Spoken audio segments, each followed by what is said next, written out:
Frank Betcha, the author of How I Raised Myself from Failure to Success in Selling, listed enthusiasm as the first of his 13 success objectives, and his enthusiasm became one of his most powerful assets as he learned to use the great self-motivator to be enthusiastic, act enthusiastic.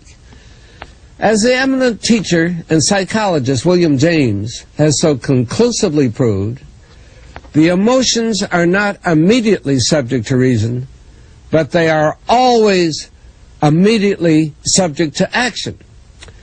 We can achieve nothing important until we have enthusiasm. Now, Dr. Hill will explain how you can develop a feeling of enthusiasm for all that you do. Our 8th visit brings us to the subject of enthusiasm, which may be likened to steam in a boiler, which, when it is controlled and turned on, starts the wheels of machinery into action. Someone has said that knowledge is power. That is only a half-truth, for knowledge becomes power only when it is put into action for the attainment of a definite objective. Enthusiasm is one of the more powerful means by which we may put into action our education, experience, and knowledge. Spoken words without enthusiasm are often ineffective, and sometimes they can be actually boresome, as you of course know if you have noticed the effect a speaker without enthusiasm has on his listeners. I have known lecturers to hold audiences spellbound for 2 hours, yet when members of the audience were asked to tell what the speaker had said, they could not remember. But what they did remember was that the speaker got their attention and held it.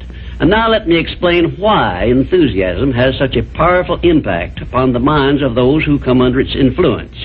To begin with, I believe you'll be interested in knowing that your brain and every other person's brain is both a broadcasting station and a receiving station, which sends out thought vibrations and picks up those sent out by other people. When you turn on your enthusiasm, you step up the vibrations of thoughts which go out from your brain so that they reach and affect other people more quickly. As a matter of fact, you can send out thoughts which have been so stepped up with silent enthusiasm that they will reach and influence other people to whom you direct your thoughts. This is a fact which has been known to psychologists for ages, and it is also known to most master salesmen who use this method to condition the minds of their prospective buyers before they ever talk with them.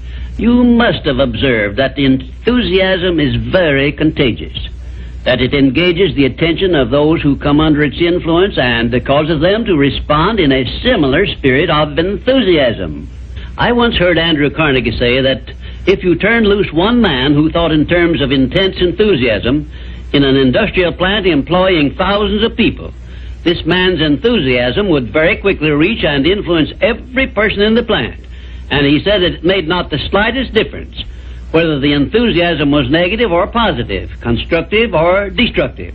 Then Mr. Carnegie went on to explain that in his selection of employees for promotion to bigger jobs, the first thing he looked for was a man's capacity to express himself in terms of intense enthusiasm. He said that enthusiasm is one of the most important traits necessary for leadership. The most successful lawyers are not necessarily those who know most about the legal profession, but they are those who know how to influence courts and juries with their belief in their cases and have a great capacity for expressing themselves with enthusiasm. When you are introduced to another person, you have a marvelous opportunity to sell yourself favorably to that person by the extent of the enthusiasm you express in accepting the introduction. When you shake hands with another person, you have also a fine opportunity to make a favorable impression by the warmth of enthusiasm you put into that handshake. If there is anything which leaves me flat and unfavorably impressed when I'm introduced, it's an extended hand which feels like a piece of cold ham and acknowledges the introduction with a cold, canned, pleased to meet you, with no signs of enthusiasm back of it. Now, right here, let me give you a brief course in salesmanship, which may be of value to you the remainder of your life. When you meet anyone on whom you wish to make a favorable impression, when it is a stranger you have not previously met or someone with whom you are already acquainted, do these things. 1, Turn on your enthusiasm and so modulate your voice with it that you definitely make the other person feel you are happy to communicate with him. 2, when you shake his hand, take a firm grip on it and give it a quick, firm squeeze at the end of each word you express in your greetings. For example, say, "How do you do? I am so very glad to meet you." Do not crush the hand, however, as I have known some people to do. 3, then, if you begin the conversation, be sure that you direct it to some subject of interest to the other person. And 4, follow through by eagerly asking questions which will keep attention focused upon the other person. Then, when you are ready to have the other person hear what you have to say about yourself or your interest or your business, he will have been prepared to listen attentively. I've often told my students of salesmanship that the best possible way for one to sell himself to others is to first sell the others to themselves. That counsel was sound when I began training salesmen over 30 years ago, and it is still sound. When I was a youngster in school, I discovered that the teachers from whom I learned most were those who expressed the greatest enthusiasm in their teaching. And I have heard an experienced doctor say that the enthusiasm he carries into the sick room with him has more to do with helping to bring about a cure than all the medicine he can prescribe.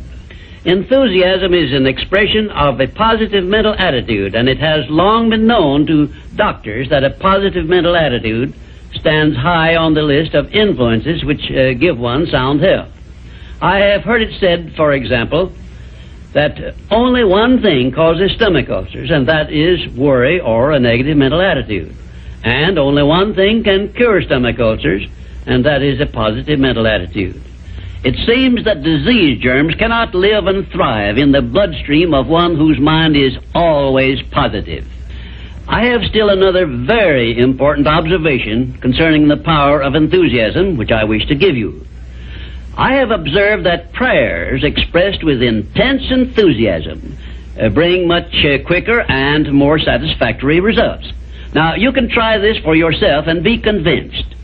I began experimenting with this idea many years ago, and from my experiences, I gathered the information which caused me to change my method of prayer entirely. I now use the prayer I recommended to you on previous visits with the gratifying results that I get quicker and more favorable action from my prayers than I did when I expressed them in a spirit which lacked enthusiasm. I suggest that a very practical way to begin learning to express yourself with enthusiasm will be to follow the habit of reading aloud for 10 minutes daily, putting all the enthusiasm at your command into your reading. You will be surprised in a short while at how much this will help you in speaking with enthusiasm in your ordinary conversations. I would suggest also that you adopt the habit of practicing enthusiasm in your conversations with your family and your business associates. Incidentally, this habit will make you more popular with those who are close to you. You can enjoy the benefits of enthusiasm if you are interested enough to develop a technique by which to acquire this habit, so you will follow it in a natural, unaffected tone of voice. If you follow my suggestion that you read for 10 minutes daily as a means of acquiring the habit of enthusiasm, I recommend that you write down a list of 10 subjects, things, or circumstances in which you have the keenest interest, and use this list for your practice purposes. You will have no difficulty in reading in a tone of enthusiasm in connection with the things that you like best. And finally, if you have not already picked up some useful ideas as to how the habit of enthusiasm can be developed, or what causes one to be enthusiastic, let me give you an example which may provide you with an interesting cue. You perhaps remember when you were courting the person of your choice, or being courted, as the case may be, you needed no one to tell you how or why to be enthusiastic. Of course not, because the motive of love or affection took care of this without effort on your part. Just remember that enthusiasm is always easily expressed when one is inspired by a burning desire for something or any motive associated with one's closest interests. Where there is no motive, there is apt to be no enthusiasm. Remember also that the three basic motives which it has been said practically rule the world are: 1, the emotion of love; 2, the emotion of sex; 3, the desire for financial gain. A combination of all three of these motives, it has been claimed, can convert a mediocre person into a genius, and I leave the thought with you for consideration. And now, until our next visit, I ask that you try the habit of moving with enthusiasm in all of your daily work and see how much better you will feel.